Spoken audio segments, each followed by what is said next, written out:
একটা কথা কি জানেন, পৃথিবীতে আসলে যার ভাবা নাই সে শুধু বোঝে পৃথিবীতে আসলে তার বেঁচে থাকা কতটা কষ্টকর শুধু সেই বোঝে। যার বাবা আছে আসলে সে বোঝে না। বাবা টাকা নাই সেটা বড় কথা, কিন্তু বাবা থাকাটাই সবচেয়ে বেশি জরুরি।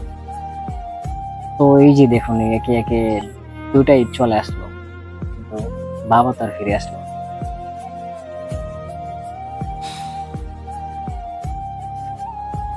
জানি না কেমন আছে যে ছোট্ট মাটির ঘরে, তোমার কথা মনে পড়লে এখনো চোখে অস্ত্র জড়ে। তো বিশেষ করে একটা কথা কি জানেন, যেই দিন আমি জীবনে কখনো কোনো কবরে আমি নামি নাই, আমি একটা কবরে শুধু নামছি, যেটা হলো আমার বাবার লাশ। যখন কবরে রাখি আসি শেষ বিদায়, যখন পর্যন্ত আমি কবরে নামছি, তখন পর্যন্ত উপলব্ধি করতে পারিনি যে আসলে আমি কাকে রাখতেছি, কি জিনিসটা লাইফ থেকে হারাইতেছি, মানে কি করতেছি ওটা তখন অনুভব করতে পারিনি। অনুভবটা তখনই করতে পারছিলাম যখন আমি তাদের শেষ বিদায় দিয়ে মাটির ঘরে রেখে যখন বাসার উদ্দেশ্যে রওনা দিলাম। তখন আর কি আমি জিনিসটা উপলব্ধি করতে পারলাম যে পৃথিবীতে আমার সবচেয়ে বড় যে সম্পদ আছে না, ওইটা মনে হয় আমি আজকে এখানে চিরতরে রেখে আসছি।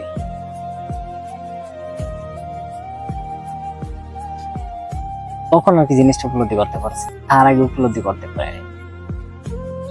আর ওই উপলব্ধিটা এখন পর্যন্ত যখন প্রতিটা সময়, প্রতিটা সেকেন্ড, প্রতিটা মুহূর্তে মনে পড়ে যে আসলে কি হারাইছি লাইফ থেকে থাকতে, তখন আসলে কখনো বলতে পারিনি যে বাবা তোমার খুব ভালোবাসি, তোমার কথা মনে পড়লে চোখে অশ্রু ঝরে, মানে তোমার কষ্ট সহ্য করতে, এই কথাগুলো কখনো আসলে তাহলে জীবিত থাকতে বলতে পারিনি। কিন্তু পৃথিবী ছেড়ে যখন চলে গেল, আমাদেরকে সবাইকে ছেড়ে যখন চলে গেল, তখন জিনিসটা উপলব্ধি করতে পারতেছে আসলে কি জিনিসটা হারাইছি। পৃথিবী থেকে এমন একটা সম্পদ আমি হারিয়ে ফেলছি, যা চাইলে ফিরে আনা সম্ভব। সবকিছু সম্ভব, কিন্তু এই জিনিসটা ফিরে আনাটা আসলে সম্ভব না।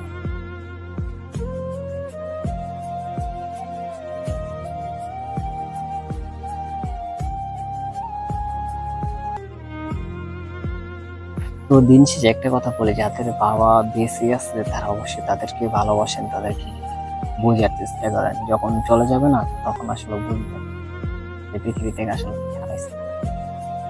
এখন উপলব্ধি করতে পারবো না, থাকতে কখনো মানুষ বুঝে না আসলে যে কি জিনিস, কিন্তু যখন হারিয়ে ফেলে তখন বুঝে আসলে যে জিনিসটা কি হারিয়েছে।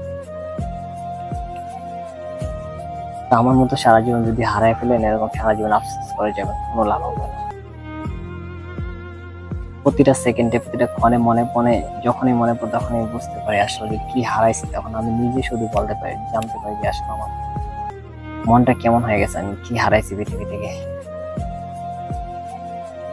তো সবাই আমার বাবার জন্য একটু দোয়া করবেন, যাতে আল্লাহ তাআলা তাকে ব্যস্ত নসিব করে। আসলে ওই কথাগুলো বলা, পাবলিক প্লেসে বলাটা উচিত, রাইট আমার হয় নাই, তারপর আমি বলাটা শেয়ার করলাম আপনাদের সাথে। কারণ আমি শুনছিলাম যে কখনো কোনো মনের কষ্ট যদি কারোর সাথে শেয়ার করে কিছুটা নাকি হালকা হয়। তো আসলে চাপা কষ্টগুলো শেয়ার করে আপনাদের সাথে হালকা করার চেষ্টা করলাম। আর বিশেষ করে আজকে ভিডিওটা বানানোর উদ্দেশ্য হলো যে বেশি অনেক স্মৃতিগুলো মনে পড়তেছিল, তাই আর কি আপনাদের সাথে শেয়ার করলাম। সব স্মৃতিগুলো ভোলা যায়, কিন্তু কিছু কিছু স্মৃতি আছে যা কখনোই মস্তিষ্ক থেকে মুছে ফেলা সম্ভব নয়, না সারাক্ষণ মস্তিষ্কে থাকে। কারণ এই স্মৃতিগুলো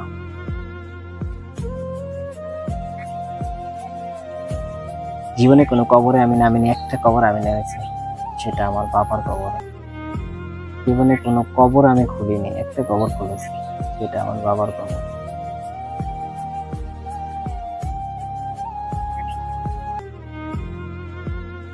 জীবনে কখনো আমি কাউকে এরকম ভাবে শেষ বিদায় দেইনি, যেটা আমার বাবাকে দিয়েছে।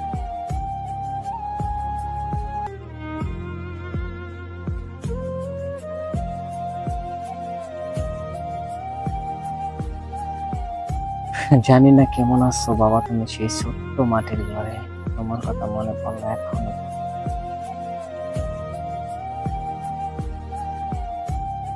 আরশের মালিক রব্বুল আলামিন তাকে জান্নাত ফেরদাউস নসিব দান।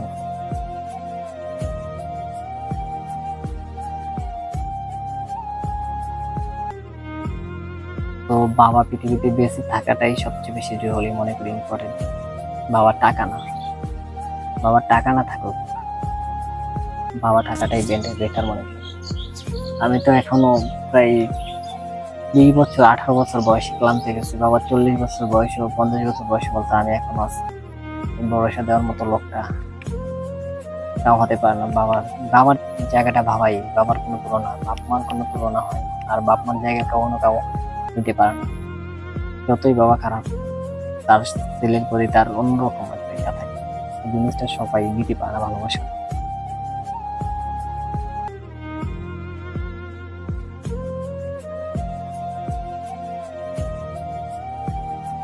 চাইলেও আসলে ফিরিয়ে আনা সম্ভব না, সারাক্ষণ মিস এই লোকটাকে।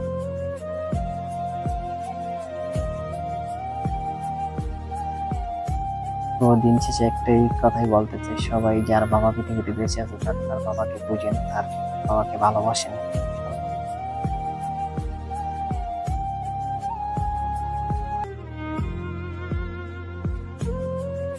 আর বিশেষ করে একটা খারাপ লাগে কখন যখন জানেন, যখন প্রতি মাসে আমি একটা জব করি, জবের সাইডে যখন পাই তখন পৃথিবীতে থাকতে তো বাবাকে কিছু দেওয়ার মতো সামর্থ্য ছিল না, তখন তো আমি কর্ম করি না। কিন্তু এখন কর্ম করি, এখন দেওয়ার সামর্থ্য আছে, কিন্তু মানুষটা